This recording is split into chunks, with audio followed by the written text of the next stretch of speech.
next question is from Bridget. My name is Bridget, and I'm from Camden, Maine. I'm curious about decluttering your ex, who is also the mother or father of your child. And there are just some things that you want to hold on to, but they also make you really emotional. There are just some things that I want to keep from when my daughter was a baby, and I do look at them really fondly and quite regularly, but I'm not sure what to do with things like our wedding album, which she really loves to see, and stuff like our baby shower photos and some of the thank you cards that I'd put in another album for her. He is a part of our life, but he and I don't get along anymore, and that makes it really hard. I do get emotional when I see those things, but I understand that they really matter to her, and to be honest, they matter to me too. Do you have any advice? So letting go is not a one-time event. We are always letting go, and I think that's an important thing to understand, because the reason we're always letting go is because we're always picking up things. Now, it could be physical things like the wedding album, but you could let go of that wedding album today and not let go of it mentally. So it's possible for the opposite to also happen, where it no longer has a tug over you. You can let go of it mentally, where it's no longer taking up space in your psyche. And later in the episode, during the added value segment, I want to talk about the Sedona Method, because Hale Dwoldskin was supposed to be here today, but he had to cancel. He wasn't able to make it out to Los Angeles.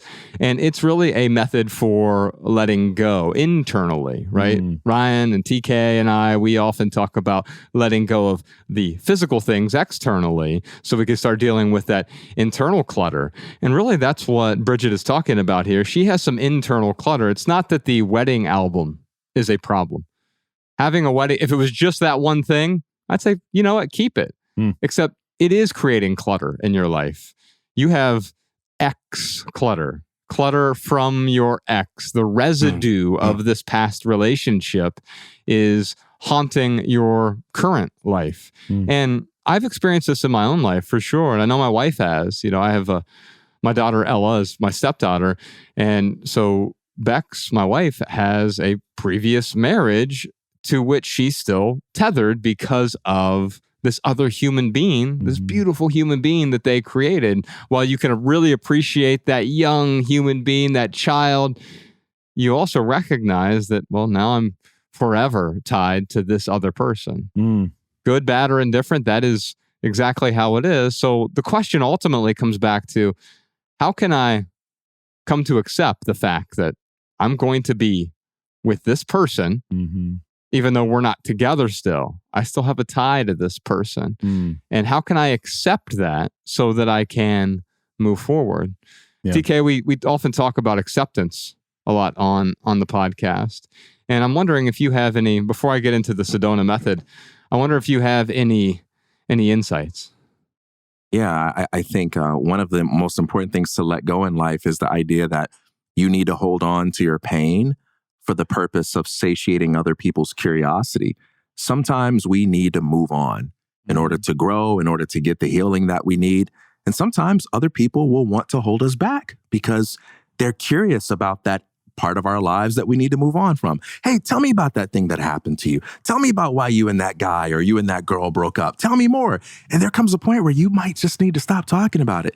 You might need to focus on something else. And other people's curiosity, it can hold you hostage, even though they're well-meaning and they're sincere. And there just has to come a point in your life where you establish those boundaries and say, hey, look, I'm not obligated to hold on to my pain just so other people can remember it more conveniently, right?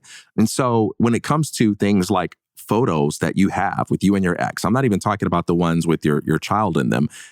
I don't think you're obligated to hold on to those photos if they bring you down, just because your child might enjoy looking at them. In the same way that you had to get over your heartbreaks, that's something that they'll have to get over. That's something that your child will have to let go of. The other thing I would say is letting go for you doesn't have to mean letting go for someone else. And if there is something like pictures of your child or whatever that she might value looking at some point in the future, let your ex hold on to it. Maybe he won't mind holding on to it. And that way you don't have to look at it. But as she gets a little older, she can look at it and then she can decide what she wants to do with it. But when it comes to the stuff in your life, in your house, give yourself permission to let it go if it brings you healing. Because the best gift that you can give her or anyone in your life, it's not a photo album. It's a heart that's free. It's a heart that's available to love. That's beautiful. Ryan, can I ask you a question?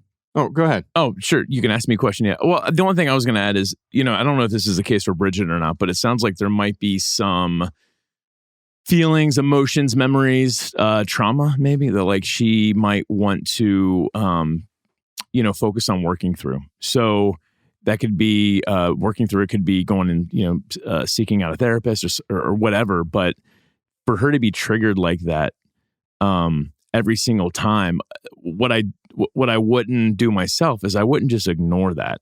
I wouldn't just be like, okay, well, this certain thing triggers a certain negative emotion, so I'm going to get rid of that, and I'm just going to put it out of sight, out of mind. Because if it's the emotion and not the actual item, then you're going to have those emotions come up some other way, or with a different item.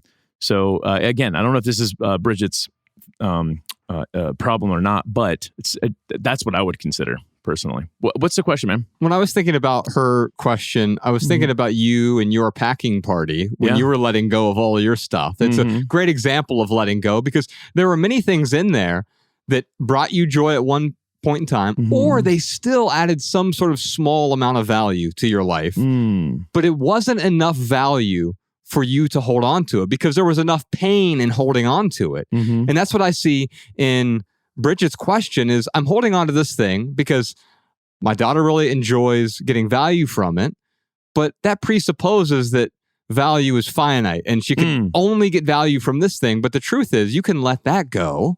And it seems to me that you'll find more value on the other side of letting go. Yeah, and I think it comes down to what are you letting go of and why are you letting go of it? I mean, if you're letting go of things just to be a minimalist, then you're probably not going to find the value that you're talking about there, Josh. But yes, certainly when you let go of your hoard, when you let go of things that are like legitimately stressing you out, weighing on your mind, then yeah, there is a value in like letting go of those objects that create those negative emotions.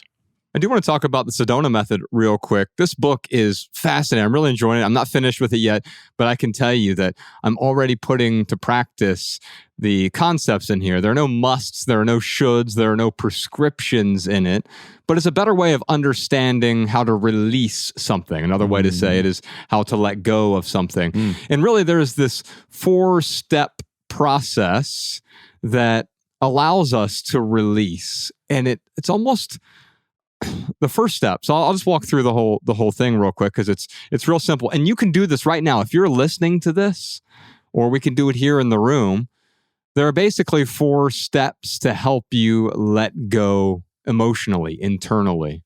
The first step is, what is that one thing right now that you're struggling with, that's bringing you pain, that's causing you grief? Think of one thing. A physical item or a... It could be a physical item. Okay. Think of one thing, though, that is causing you grief. It could be a relationship. It could be a health issue. It could be a material possession. It could be a career. Think of one thing that is causing you grief.